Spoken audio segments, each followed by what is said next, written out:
Now, what I gotta tell you is that Frank was not the best comic in the world, but this guy, oh my God, he could tell a story like nobody's business. He's the best storyteller I've met since my mom. And he had this one story, instantly I got in a good mood.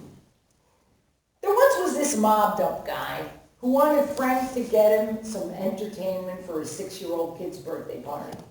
Frank goes, you want a comedian? Fuck that! What about a magician? Forget about it. What about a unicycle? The guy's like, a unicycle sounds different and interesting. Well, the day of the little kid's party comes, all the little mob kids are running around, having a great time playing pin the tail on the squealer. All the mob guys are smoking their big fat cigars and drinking brandy. The clown comes out on the unicycle, the kids go nuts. At that moment, the mob guy leans into Frank and he goes, so Frank, time to bring out that unicycle. Frank's like, that is the unicycle. That half a broken bicycle ain't no unicycle. A unicycle is the horse with the horn. That ain't a unicycle, that's a unicorn. Well, fucking get one. They don't exist. I do not give a shit. If they do or they do not exist, you get one here in 10 minutes or that fucking clown dies. Isn't that cute?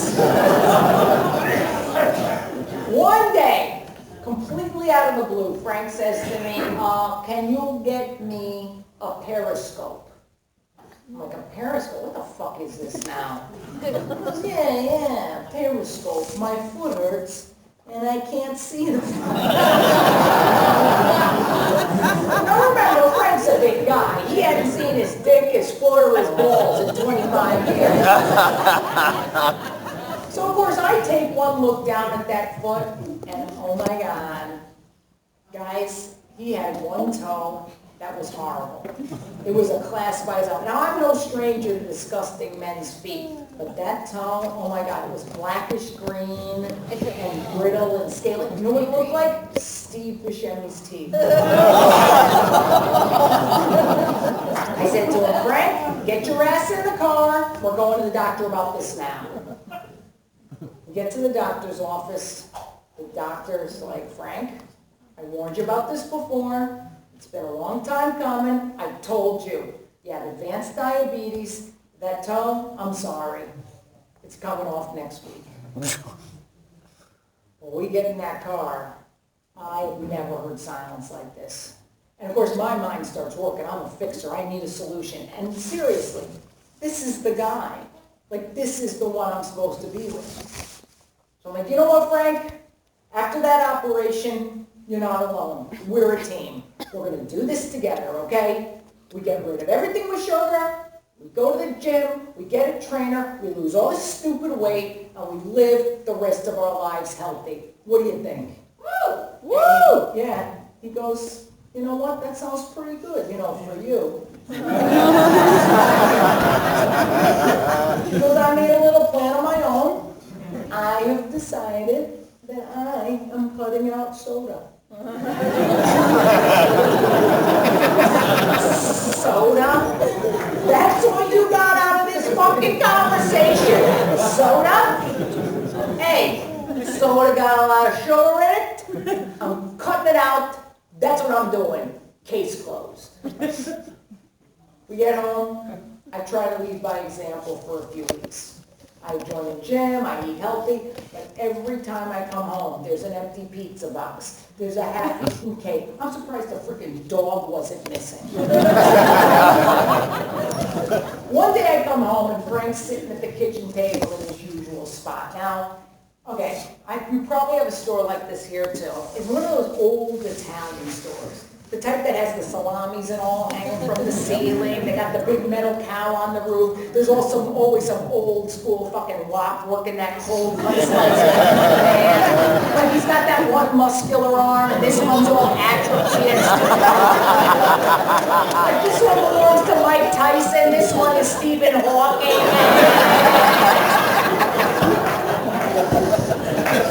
Well, we had that store near our house. Frank would go in there, the mouth would water, he'd come in with 10 bags of the stuff. Well, you know what? I love unhealthy food. Are you kidding me? That's how I was raised. So I'm having trouble sticking to my plan. That day I come in, like I said, Frank's at the kitchen table. He's got the old foot-long sub on the table, got another one on the counter. God forbid he gets a little fucking hungry. And I take in that whole picture, including that foot that's still bandaged from that surgery. Oh my God. I just can't help it. I like snap. I'm like, you know something, Frank? I'm sick of this shit, all right? Like, you know what's in this bag from the grocery store, from my freaking grocery store? This is kale and poached salmon. Do you think I like kale and poached salmon? Do you think I like being the person who says the words kale and poached salmon? Poached salmon is disgusting. It's pink. It's horrible. It smells like poached pussy. But I'm trying for you, okay? You know what? I'm trying for us, all right? And you have the nerve to be eating that sandwich the size of your empty wop head? You know something, Frank? I am a woman with very high standards. I have a 7-toe minimum and you're getting dangerously close. You know something? I can't care about you more than you freaking care about you. But you know what? The hell with it. You're not going to put a good foot forward? Well, I'm not either, you fucking asshole. Give me that food. I'll eat the shit out of some food. Yeah, motherfucker. Oh, very funny. Yeah, you'd love that, having a partner in crime back. Well, guess what? I'm not going to do it, okay? I got to save me. I'm not letting you take me down with you. I told him. I said, I love you, but no. You got to move out.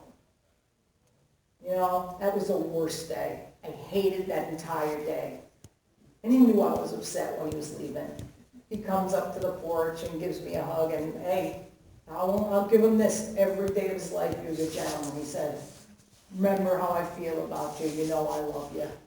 And if you ever need something, remember, I know a couple of guys. I'm like, yeah, Ben and Jerry.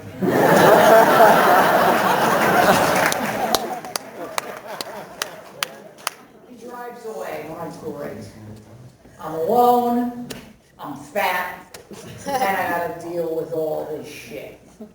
I don't need another diet. I've done every single diet since I first gained weight in college up until now. I don't need to join another gym. I am completely lost. I'm completely out of control. I'm an addict. You know what? I'm a food addict. That's what I am. So why don't I just put myself in food rehab? You laugh, that shit exists, fucker. It does. I Google the word. Thank God for Google. I Google the words food rehab, and up comes this place called Rosewood Ranch in Wickenburg, Arizona, and they help people with food issues. But it's just like a drug or alcohol place, too. You have to go for 28 days. Now, just so you guys know, 28 days is a really freaking long time, okay? 28 days is the amount of time you could watch 1,344 episodes of 2.5 Men. Oh. And still not crack a smile. 28 days is also the length of Black History Month.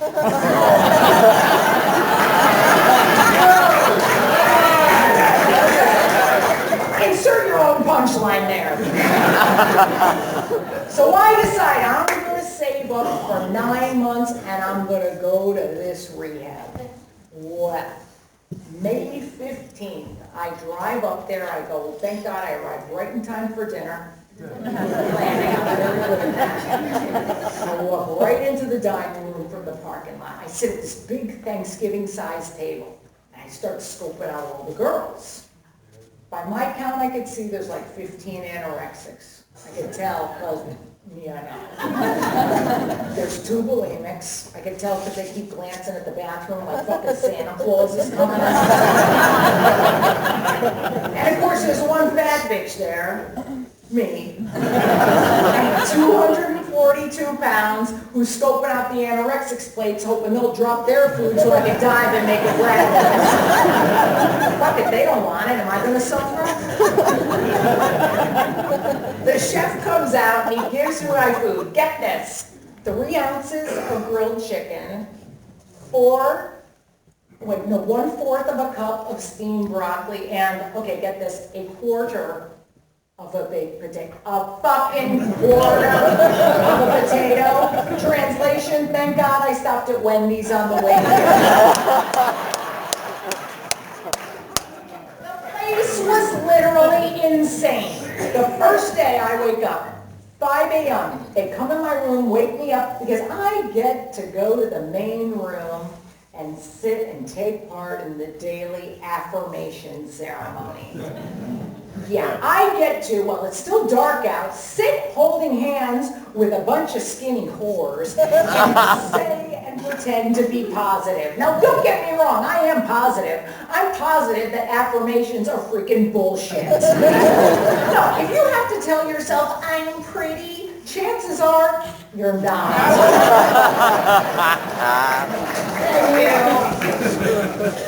Look at the schedule, and I see that 10 a.m. we have to go to Overeaters Anonymous. Now this I'm excited about. There's something about 12-step programs that I just love. Maybe it's hearing people's crazy stories, like the bitch in AA who drank her Chanel No. 5. But I love 12-step. But okay, I'm going to go there, I'm going to listen. I'm just going to listen. Well, this girl raises her hand, and she's about 20. A little bit frail in frame, and she says, I just want to share that today is my birthday, and I'm really happy to be celebrating it with you girls instead of with a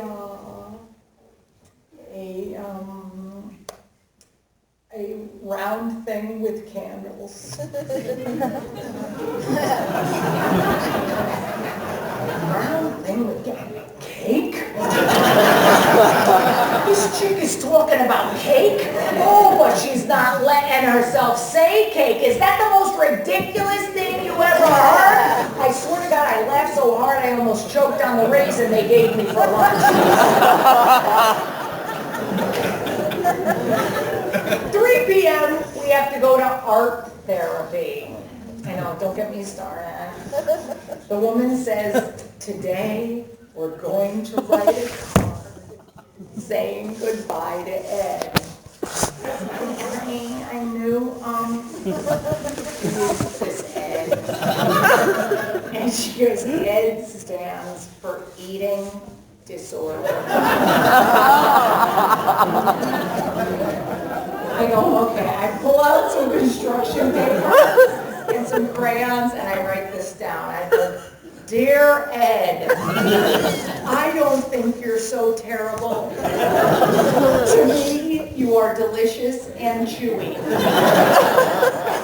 Although I do have one bone to pick with you, Ed, you've landed me in this 115-degree shithole that I now refer to as porkers, pukers, and purgers.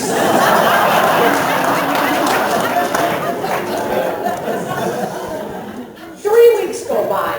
It's day 21. I remember it was a Friday. I wake up, and you guys, I think you probably all had this experience. You wake up, and you know something's off. You just don't know what's wrong. I go, you know what? I've been here 21 days. I've been goofing around, laughing it up, like joking with people. I'm going to go in there to group therapy today at 2 and take a risk. I'm going to be real and find out what's going on in here. When I get there, I say, Lisa, open up. I said, okay, you know what? You guys, okay. Remember that guy I told you about that I broke up with? All right. I broke up with him in reality because he was a very big guy. He wasn't working on himself. And I figured, oh, maybe I have some hope with him because here I am working on myself in here.